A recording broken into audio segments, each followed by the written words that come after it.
been a long time, fam.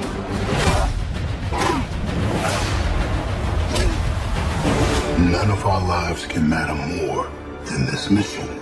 I don't accept that.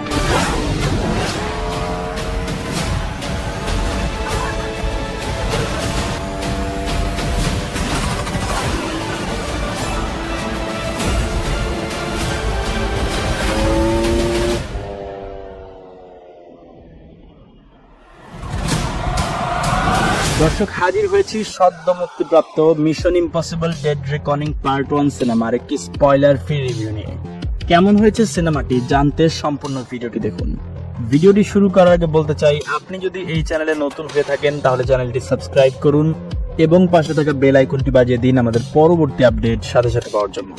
শুধু বাকি একটা সিনেমা আর তার সাথেই হারিয়ে যাবে এই মুভি সিরিজ।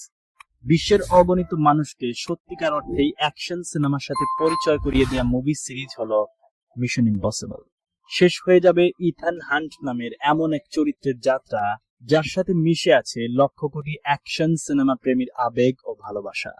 শেষ হয়ে যাবে আমাদের মতো অসংখ্য 90 আর 00 দশকের বাচ্চাদের প্রিয় ফিল্ম সিরিজ।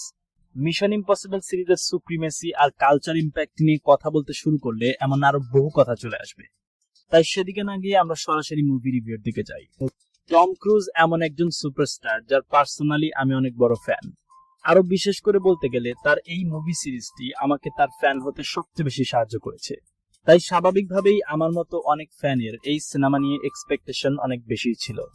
সেই প্রেক্ষিতেই বলতে পারি যে mission impossible dead reckoning part 1 নামের এই সিনেমা আমাদের প্রত্যাশা পূরণে অনেকটাই সক্ষম ছিল।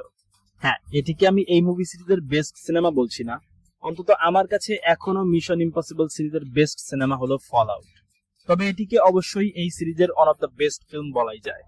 মিশন ইম্পসিবল সেই সব সিনেমা সিরিজের মধ্যে পড়ে যার সিনেমাগুলোর মান একের পর এক উপরের দিকেই গিয়েছে।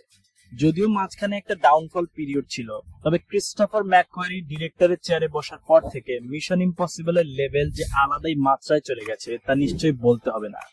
ডেড রেকনিং সিনেমাটি মূলত এমন ভাবেই তৈরি করা হয়েছে যা এক ইনভিনসিবল গ্র্যান্ড ফিনালের দিকে ইঙ্গিত দিচ্ছে। সিনেমার পজিটিভ দিকের কথা যদি বলি তবে প্রথমেই বলবো এর ড্রামা পোর্শনটা। এমন কিছু দারুণ মোমেন্ট ছিল যারা নিয়মিত এই ফিল্ম সিরিজটি ফলো করে আসছেন তারা শিওর ফিলটা নিতে পারবেন। আর সিরিজটা যে এর শেষের দিকে চলে যাচ্ছে সেটার ফিলও আপনাকে এই সিনেমা দেবে। এরপর বলবো সাউন্ড ডিজাইনের কথা।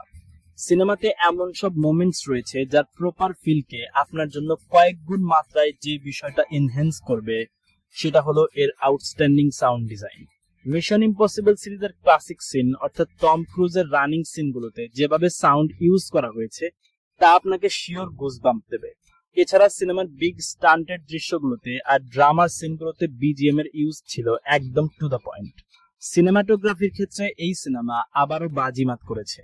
বিশেষ করে বিগ স্কেলের অ্যাকশন দৃশ্যগুলোতে যেভাবে শুট করা হয়েছে কিংবা কার চেজিং সিন এবং ট্রেনের শেষ দৃশ্যের সময় ক্যামেরার ব্যবহারগুলো ছিল সিনেমার অন্যতম হাইলাইট।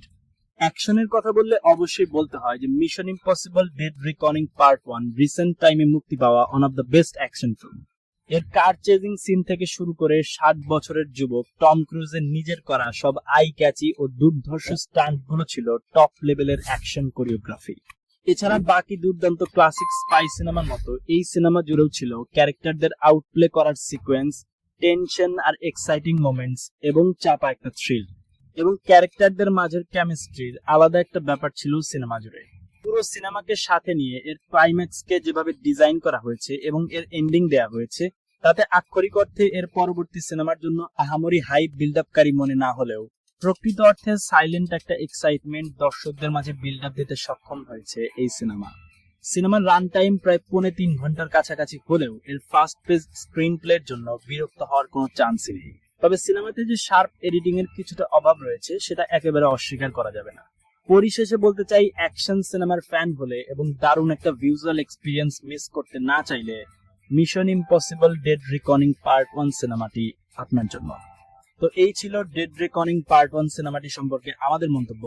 আপনাদের কাছে সিনেমাটি কেমন লেগেছে তা অবশ্যই কমেন্টে জানাবেন।